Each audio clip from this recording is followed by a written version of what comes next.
Febri, kerap dipanggil Amelia. Bersama Halo semuanya, perkenalkan nama aku Putri Gita Rahayu, kerap disapa Gita, aku dari kelas 8A. Salam kenal semuanya. Oke, hari ini kita akan bahas tentang seputar prasejarah Gita. Nah, by the way, Gita ini dari kelas 7 sampai kelas 8 semester 1 mendapatkan juara umum 1 loh. Wow, keren banget ya Gita. Kita lanjut aja mempertanyakan seputar prasejarah Gita. Gita sebelumnya udah siap belum nih untuk diwawancara? Oke, tentunya pasti udah siap banget dong untuk menjawab pertanyaan-pertanyaan dari Amelia. Oh ya Gita, aku mau tahu dong gimana sih perasaan kamu saat kamu tuh dapet juara satu umum dan bisa kamu ceritain sedikit?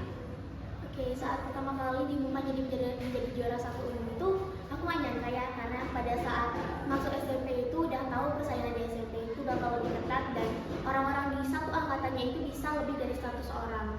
Jadi saat diumumkan itu aku merasa nggak nyangka, tapi aku juga senang dan bangga bisa sampai detik itu. Apa sih pelajaran berharga yang bisa kita bagikan kepada orang lain? Oke, aku ambil dari pengalaman sendiri. Sebagai juara umum satu itu, saat aku diberi kesempatan dan kepercayaan sebagai juara umum, maka aku harus berani dan siap untuk bertanggung jawab atas apa yang telah diberikan. Nah Gita, tadi kan kita udah bilang nih mempertanggungjawabkan ya. Nah gimana sih cara kita mempertanggungjawabkan juara satu umum itu?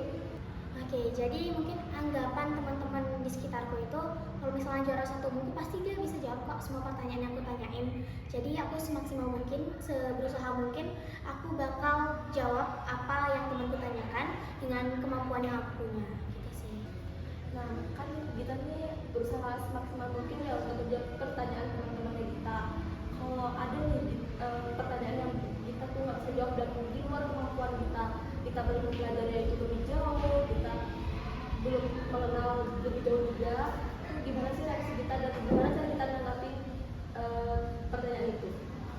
Oke, jadi ini sering terjadi saat teman-temanku menanyakan hal yang di luar kemampuanku. Jadi aku bakal memberikan saran kepada mereka.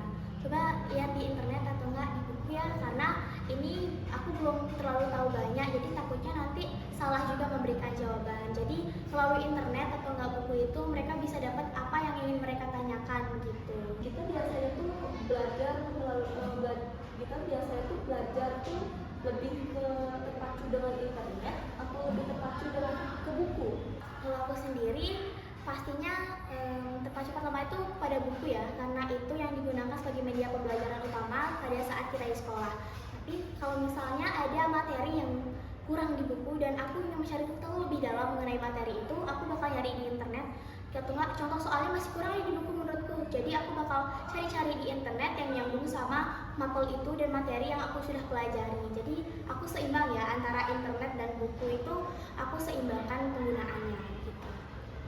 Nah, kalau misalnya ada nih yang terinspirasi sama Gita dan orang itu pengen banget mengikuti jejak Gita, gimana sih tanggapan Gita? Dari aku sendiri mungkin kalau ada yang punya target ya, kayak aku harus jadi juara satu umum gitu. Mungkin kalian bisa saat guru menjelaskan itu, terutama karena saat itulah guru memberikan penjelasan terbaik ya. Karena tidak semua yang dijelaskan guru itu ditulis langsung di papan. Jadi saat guru menjelaskan sebisa mungkin kalian itu harus mendengarkan dengan jelas dan baik dan mencatat poin-poin pentingnya. Selain itu, saat guru memberikan pertanyaan kepada kalian, saat kalian merasa jawaban kalian itu aduh ini benar atau enggak ya, setidaknya kalian mencoba aja dulu, dikatakan aja apa sebenarnya jawaban kalian, karena itu juga menjadi poin plus buat kalian ya. Jadi jangan takut buat nyoba hal-hal baru juga. Itu kan ini kita nih udah nih di topik pembelajaran. Kita tuh pernah nggak sih mengikuti perlombaan yang lain lagi? Ya, aku juga mencoba di beberapa bidang ya, khususnya aku sekarang lebih fokus ke bidang aksara Bali ya, karena ada Nonton, ada Bali Sima. Selain itu juga waktu ini aku berkesempatan untuk mengikuti Nyalanesia, itu membuat karya berupa cerpen. Wah, kalau boleh tahu tuh kamu buat cerpen ya? Iya, buat cerpen. Kalau boleh tahu tuh judul dan tema cerpen kamu tuh apa sih? Jadi saat Nyalanesia ini, di setiap sekolah itu punya satu tema dan setiap sekolah itu juga berbeda-beda. Jadi untuk SMP Negeri 5 Denpasar di tahun 2024 Nyalanesia kelima itu mengambil tema tentang pengalaman. Aku sendiri membuat karya cerpen yang berjudul Rumah Singgah. Menurut kita tuh susah nggak untuk membuat cerpen itu sendiri? Kalau cerpen itu saat sudah dijalankan, kita sudah punya topik dan gagasan utama apa yang kita bahas, itu tidak terlalu sulit.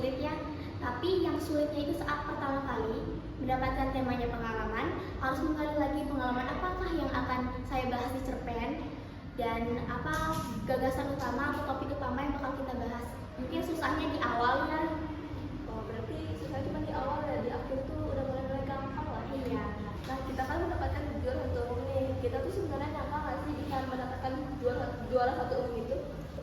Tentunya di awal tuh nggak pernah nyangka ya bakal bisa dapat juara satu umum di SMP karena saingan juga makin ketat dan orang di satu angkatan itu bisa sampai 320 orang. Jadi saat diumumkan jadi juara satu umum tuh beneran merasa senang juga bangga.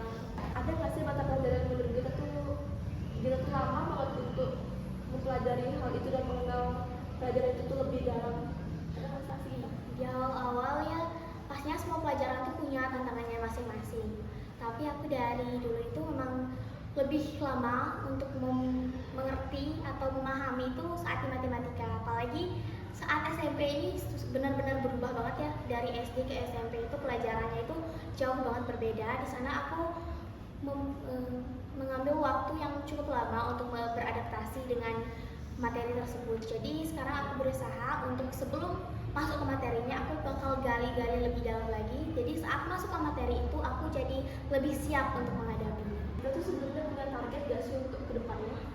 Jadi targetku untuk saat ini tuh aku juga mencari prestasi di luar sekolah karena itu membantu saat nanti lulus SMP kan kita mencari SMA ya.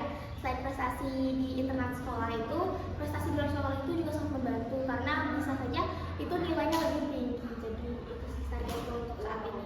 Nah, selain aku memfokuskan untuk di juara satu umum, aku juga sekarang lagi menargetkan untuk dapat prestasi di luar sekolah. Karena kalau misalnya di dalam satu sekolah itu oke, kita sudah tahu dan mengenal orang-orang yang ada di dalamnya. Kalau misalnya di luar sekolah itu, saat kita datang ke arena lomba di sana kita nggak pernah tahu orang itu bagaimana sih. Apakah persiapannya lebih dari kita atau enggak persiapannya hanya sekitar saja. Di sanalah aku mendapatkan tantangan dan target aku tuh untuk mendapatkan prestasi di luar sekolah sih sekarang. Karena itu juga mendukung saat kita mencari SMA ya. Gitu sih kurang lebih ya. Nah, kalau pola belajar kita tuh biasanya kayak gimana sih? Kan banyak nih ya mau tahu gimana tuh pola belajar kita, mungkin bisa menginspirasi aku dan teman-teman yang lain juga. Oke, jadi untuk aku sendiri kan ada orang yang bisa fokus walaupun saat di luar itu ramai dan ada juga orang yang fokus saat dia sendiri gitu. Aku sendiri adalah tipe yang bisa fokus saat aku sendiri sambil mendengarkan lagu atau apa. Itu di sana aku akan belajar mencatat inti-inti materi yang sudah aku pelajari dan jika ada yang menghafal, kalau menghafal aku menggunakan metode di mana aku mengambil huruf-huruf depan atau dua huruf depan yang akan aku jadikan satu kosakata. Setelah itu kalau misalnya untuk yang menghitung seperti matematika atau nggak fisika di IPA, itu aku bakal mencari banyak contoh soal yang dimana saat aku menemukan soal yang sama seperti contoh soal yang sudah aku dapatkan kemarin, aku akan lebih mudah untuk menjawabnya. Bilang menghafal di huruf depan. Itu masih kita contohnya. Mungkin contohnya itu di pelajaran IPA ya tentang tabel periodik. Di sana itu ada gambar 1A. Aku menghafalnya dengan Helena kawan Ruby Cesar for real. Itu kata-kata yang sering aku dengar ya. Jadinya aku bakal lebih mudah untuk menyebutkan gitu. Aja H itu untuk hidrogen, lin itu untuk litium, nah itu untuk natrium. Habis itu kawan ada K tadi depannya. K itu artinya kalium. Setelah itu ruby itu kita ambil dari huruf R dan B, itu artinya rubidium. Cesar itu kita ambil CS atau cesium. Yang terakhir itu foril, F dan R kita ambil itu untuk francium. Jadi kita kan bilang tentang tantangan nih ya. Aku mau tahu dong tantangan terbesar kita atau mungkin menurut kita tuh berat itu tantangannya dalam belajar. Untuk aku sendiri, tantangan terbesar itu adalah diri kita sendiri ya. Karena di satu waktu itu mungkin kita udah merencanakan, oh hari ini jam segini aku bakal buat PR ini, hari jam segini aku bakal mempersiapkan ini. Tapi pada saat di jam yang sudah kita jadwalkan itu kita malah keasikan main handphone gitu. Jadi itulah tantangan terbesar itu adalah diriku sendiri ya. Karena kita nggak bisa menebak sekarang ini kita beneran niat belajar atau enggak sih. Jadi itu sih. Kita pernah nggak sih yang hampir pernah gitu untuk mengejar prestasi karena punya banyak kegiatan itu di luar sekolah atau di dalam sekolah? Yang untuk aku sendiri pasti pernah ya. Satu orang tuh pasti pernah ngerasa kayak dimana dia udah pasrah di titik yang pasrah gitu. Aku sendiri biasanya saat di satu waktu aku terlalu banyak mungkin lebih fokusnya itu ke kegiatan lomba begitu, seperti persiapan lomba. Dan aku merasa tertinggal dalam satu pelajaran atau nggak pelajaran-pelajaran saat aku dispen di luar sekolah itu. Aku pasti pernah berpikiran kayak apa aku nyerah aja ya sekarang, apa nilaiku biarin aja ya segitu, nggak usah berusaha. Tapi setelah itu pasti aku bakal berpikir, oh kita nih nggak seharusnya menyerah gitu loh. Kita tuh harusnya tuh lebih kuat lagi. Kalau misalnya memang ada di mana waktu kita merasa menyerah, berarti setelah itu ayolah kita berusaha untuk improve diri lebih baik lagi dan bisa mengatur waktu lebih baik lagi. Itu sebenarnya termotivasi dari siapa sih untuk punya tekad belajar yang benar-benar tinggi banget gitu?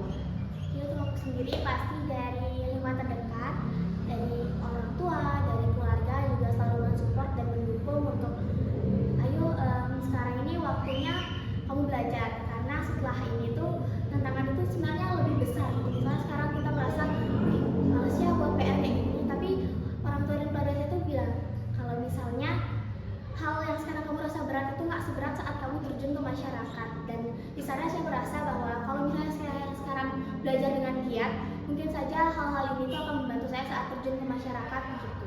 Wah, berarti ada dukungan dari orang tua juga ya guys, dan itu tuh ternyata sangat penting, dukungan dari orang tua dan dari lingkungan sekitar. Gimana tanggapan orang tua kita waktu tahu kalau kita nih juara satu umum? Ya, kalau untuk orang tua saya sendiri itu bukan orang tua yang menuntut anaknya harus juara satu umum, harus bisa pintar di matematika. Tidak, mereka hanya menyerahkan bahwa lakukan sebaik kamu, lakukan bagaimana seberapa kamu bisa, gak apa-apa. Yang penting kamu setidaknya sudah mencoba gitu. Dan saat saya mendapat juara satu umum, saat saya menghubungi orang tua saya pasti merasa senang dan bangga dan selalu mengatakan bahwa mungkin sekarang kamu dapat juara satu umum, tapi hal itu tuh bukan alasan untuk kamu harus menjadi orang yang sombong gitu. Tetap rendah hati, karena kamu gak pernah tahu setelah ini apakah kamu masih tetap di posisi itu atau mungkin orang lain yang akan mengambil posisi kamu gitu. Dia tuh pernah ngasih bentrok gitu waktu belajarnya sama kegiatan lain tuh, dan kalaupun pernah, dan gimana cara kita mengatur waktu? Oke, dari aku sendiri pasti pernah ya saat kita ada dispen gitu keluar, dan di sekolah juga kan pembelajaran secara tengah berlangsung gitu. Biasanya aku selalu nitip pesan ya sama temennya, kalau misalnya dispen itu aku selalu bilang minta tolong ya untuk hari ini tuh ada catatan apa aja, apa yang diajarkan, ada latihan apa aja. Jadi dari sana aku bisa juga belajar secara nggak langsung begitu. Mungkin bisa lebih ke minta tolong sama temennya untuk apa aja sih yang dibahas sama gurunya di hari itu. Kan ngasih teman-teman kamu tuh keberatan gitu untuk menolong kamu? Untuk teman-temanku sendiri, aku bersyukur bisa punya teman-teman yang selalu support saat aku nggak ada di kelas. Mereka pasti bakal ngasih informasi kayak hari ini tuh hanya ada belajar ini Dit, nanti PR-nya ini. Jadi selama ini sih nggak ada ya teman-temanku yang keberatan. Selama ini sih nggak ada ya teman-temanku merasa keberatan atau bagaimana. Jadi kita udah sejauh ini nih podcast sama kita sendiri punya nggak sih pesan moral untuk teman-teman di STEMA? Oke, untuk teman-teman STEMA semuanya, aku hanya punya satu kalimat untuk kalian. Keberhasilan akan datang kepada orang yang berusaha. Karena di mana kalian berusaha, di mana kalian mau mencoba, di sanalah keberhasilan akan datang menghampiri kalian. Wow, sangat bijak ya kata-katanya kita. Terima kasih ya semuanya karena sudah menonton episode 2 kali ini yang ditemani oleh Gita. Nah, Gita juga terima kasih ya karena mau diajak podcast. Oke teman-teman, terima kasih sudah menyaksikan episode 2 kali ini. Mohon maaf jika aku ada kesalahan kata yang disengaja maupun tidak disengaja. Sampai jumpa di episode ketiga ya guys. Bye-bye semuanya.